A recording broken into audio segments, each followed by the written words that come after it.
petits choux, aujourd'hui je suis super contente de vous retrouver dans une nouvelle vidéo où je vais vous parler de mon parcours scolaire. Comme vous le savez ou peut-être pas, j'ai terminé mes études, c'est fini.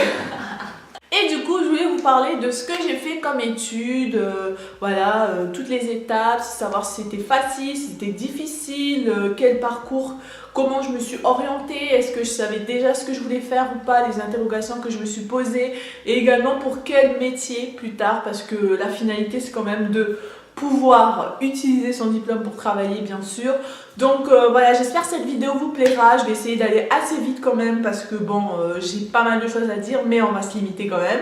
Donc c'est parti. Avant de commencer cette vidéo, je voulais vous faire un petit disclaimer, ou je sais pas comment on dit ça, pour vous dire que en gros c'est pas parce que vous faites des grandes études ou que vous faites pas d'études qui va déterminer votre avenir en fait. Ce qui va déterminer réellement votre avenir, c'est vous-même, vos ambitions, votre motivation, votre envie de travailler, votre envie d'avoir quelque chose, de bosser quoi. Donc voilà, j'espère vraiment que vous comprendrez le fait que je préfère en fait préciser ça, parce que c'est pas parce que moi j'ai fait des longues études qu'il faut en faire pour réussir sa vie. C'est pas parce que tu vas faire des longues études que tu vas réussir ta vie, que tu vas bien toucher et que tu vas et que tu auras un bon travail. Tout dépend de vos choix, de vos décisions dans votre vie, mais sachez que faire des études, ça aide vachement dans la vie professionnelle à s'intégrer dans le travail parce qu'au moins vous avez un diplôme. Donc voilà, je vous encourage à faire des études, surtout qu'aujourd'hui vous avez vachement d'aides qui permettent de faire des études. Et là il y a la bourse d'État, et surtout quand tu es de Nouvelle-Calédonie, moi je viens de la Nouvelle-Calédonie, et pour venir faire ces études en métropole, vous avez vachement d'aides. Si vous n'avez pas les moyens de financer vos études ou que vos parents n'ont pas les moyens, vous pouvez faire financer vos études. Donc voilà pour le petit disclaimer. On va commencer par le bac que j'ai fait. Donc j'ai fait un bac ES. Donc je l'ai fait au lycée Grand Nouméa en Nouvelle-Calédonie. Et j'avais pris en spécialité espagnol parce que j'adore l'espagnol, j'adorais l'espagnol au lycée. Je bossais à fond cette matière, je bossais à fond et je suis même allée avec ma classe. D'ailleurs, gros bisous à tous ceux de ma classe qui sont venus avec moi là-bas. On est parti à l'île de Pâques.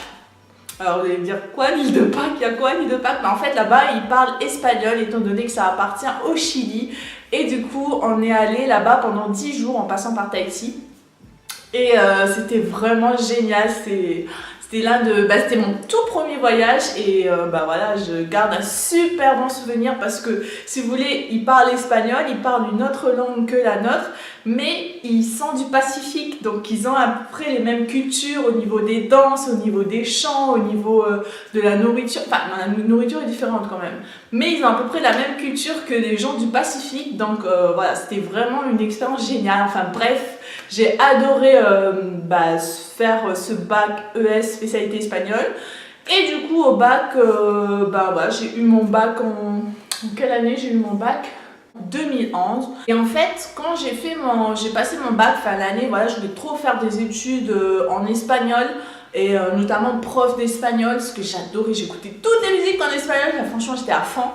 Mais je me sentais pas prête à partir étant donné que t'es jeune, t'as 18-19 ans quand tu as le bac, ou peut-être moins pour les intellos, hein, voilà. Et du coup j'étais pas prête parce que sachez qu'en Nouvelle-Calédonie il y a une seule université et que au niveau des licences, t'as des licences en mathématiques, des licences en sciences, des licences en littérature et des licences en économie, gestion, voilà. Il n'y avait pas vraiment de licence, je sais pas, maintenant ça a beaucoup évolué, hein, mais il n'y a pas de licence espagnole en Nouvelle-Calédonie.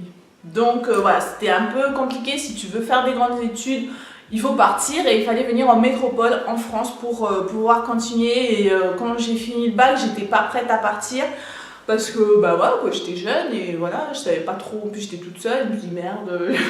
Il y en a beaucoup qui sont très courageux et qui viennent poursuivre leurs études tout de suite après le bac, donc félicitations à vous. Ensuite, donc après le bac, du coup, étant donné que j'ai abandonné le plan d'aller en métropole, étant donné que j'étais trop jeune et tout machin, du coup j'ai dû me rabattre sur le parcours économie-gestion. Donc j'ai fait une licence économie-gestion à l'université de Nouvelle-Calédonie. Donc c'est une licence éco-gestion, une licence c'est sur 3 ans. Et bah voilà, c'était dans la continuité, on va dire, de mon bac ES, vu qu'en ES tu fais d'économie sociale et là éco-gestion. Voilà, qu'est-ce que je pourrais dire sur cette licence? Franchement, c'était bien, c'était vraiment bien, mais si tu veux aller à l'université, il faut vraiment que tu restes concentré. Parce que moi, j'avoue que la première année, c'est-à-dire mon premier semestre, je l'ai loupé. Oui, j'ai loupé mon premier semestre de ma licence parce que je ne savais pas comment ça fonctionnait l'université. C'est différent de quand tu es au lycée, hein. Tu n'as pas les profs qui sont là derrière toi, tu n'as pas un emploi du temps hyper chargé, vraiment, où tu es obligé d'aller en cours, sinon voilà. Donc, quand je suis arrivée à l'université, je me suis fait des amis, j'allais en cours et tout. Je séchais pas vraiment les cours, mais je sortais beaucoup. Voilà, il faut bien sortir un jour, hein, et je sortais beaucoup et j'ai raté mon premier semestre. Bam! Donc voilà, et sachez que moi en fait, ce que j'aime pas, ce que je déteste, c'est rater en fait, c'est louper. En fait, si vous voulez, j'excelle pas dans les notes, j'excelle pas, j'ai pas genre des super bonnes notes. Il y a des types de personnes où ils sont obligés de bosser à fond pour y arriver, et moi je fais partie de ce genre de personnes parce que je suis obligée de travailler en fait pour arriver à avoir des bonnes notes et tout.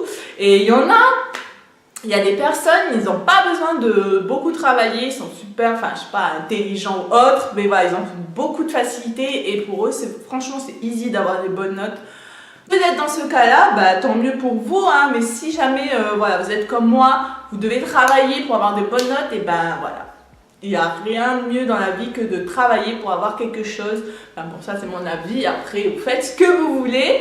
Mais voilà, en gros, j'avais raté mon premier semestre. Et après, quand j'ai raté, alors là, je me suis mise à bosser à fond le deuxième semestre que je voulais pas... en fait, je voulais compenser. Parce que si vous voulez à l'université, vous pouvez compenser entre les semestres et entre les UE des matières. Enfin, voilà. Normalement, vous savez ça si vous faites des études et tout. Vous pouvez compenser si jamais au premier semestre vous avez une 9 et qu'au deuxième semestre vous avez 11, et ça compense. Le but c'est d'avoir 10. Donc voilà en gros ça commence à marcher. Donc j'ai bossé à fond le deuxième semestre pour pouvoir compenser et c'est passé. Donc j'ai eu ma première année. J'ai toujours été moyenne quand j'ai été en licence. J'avais 10, 11, voilà. Sauf à ma dernière année, mon dernier semestre, j'ai explosé ma moyenne. Parce que du coup, j'avais fait un stage en entreprise que je vous ai dit que j'ai adoré. Du coup, j'ai fait, j'ai vraiment bossé sur ma soutenance, sur mon rapport de stage et tout, pour avoir une excellente note. Et surtout, le dernier semestre, on a beaucoup bossé avec ma copine Vanessa. Vanouche, si tu passes par là, gros bisous.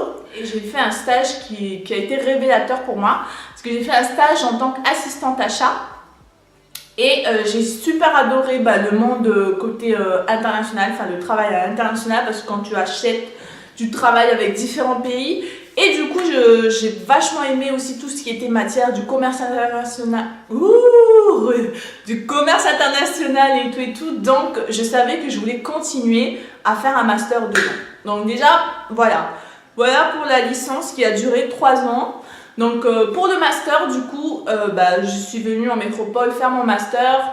Et quand j'ai postulé pour plusieurs masters parce que t'es pas forcément accepté dans tous les masters. Surtout que moi, j'ai pris une option, un parcours dans les écoles IAE. Donc c'est des écoles de management, t'as comme dans les écoles de commerce. T'as les IAE, c'est des écoles de management. Sauf que les IAE, c'est pas cher, quoi. Alors que le commerce, c'est... Voilà. Et du coup, j'ai postulé pour plusieurs IAE parce que du coup, j'ai dû passer un examen en Nouvelle-Calédonie, ça s'appelle le score IAE, pour avoir un score. Bon, j'ai pas eu un grand score, hein, je peux vous dire, parce que bon, l'examen du score IAE, c'est vraiment de la merde. Enfin, c'est de la merde, c'est des trucs de culture générale, enfin bref. Voilà.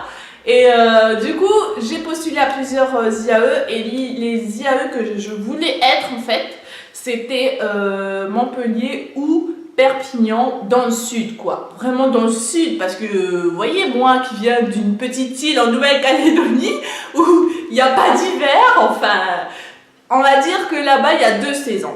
Été et printemps. Parce que notre hiver à nous, c'est l'équivalent d'un printemps ici. Donc voilà, c'est vraiment différent. Et du coup, quand je suis venue pour venir ici, je me suis dit non, on va pas aller chercher l'extrême en allant hyper loin, dans le froid. Non, on va aller dans le sud, c'est mieux quoi. Et franchement, depuis que je suis ici, je regrette pas parce que Perpignan, c'est à côté de la mer, il y a du soleil tout le temps. Bon, par contre, il y a du vent à Perpignan. Mais voilà, tu as plein de choses, tu as les montagnes à côté, à 1h30 de là, tu peux aller faire du ski. Enfin voilà, j'aime beaucoup Perpignan.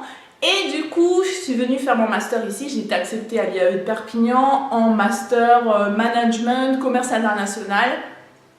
Et donc j'ai terminé cette année, j'ai fait mes 2 ans, ça s'est très bien passé, voilà. Voilà, j'ai toujours eu, en fait quand j'étais en licence, j'ai toujours été moyenne. Pour vous dire, hein, pour vous expliquer un peu comment ça marche, ne croyez pas que je suis une super intello parce que j'ai eu un master. Non, non, non. C'est si tu travailles, tu peux réussir, hein. Franchement, c'est voilà, le même fonctionnement qu'une licence. Moi aussi j'apprenais quand je suis venue faire mon master. Parce que déjà, bon, bah, tu viens dans un autre pays et en plus de ça, c'est un cran au-dessus. À chaque fois, c'est un cran au-dessus, mais on se dit, à chaque fois, je me dis, ça va être super difficile, je vais jamais y arriver. Mais au final, une fois que tu es dedans, en fait, et ben, c'est comme si, voilà, tu es obligé de, voilà, tu travailles et après, soit tu as des bonnes notes, soit tu as des mauvaises notes dans certains domaines. Et c'est comme ça. À chaque fin de master, vous avez un stage.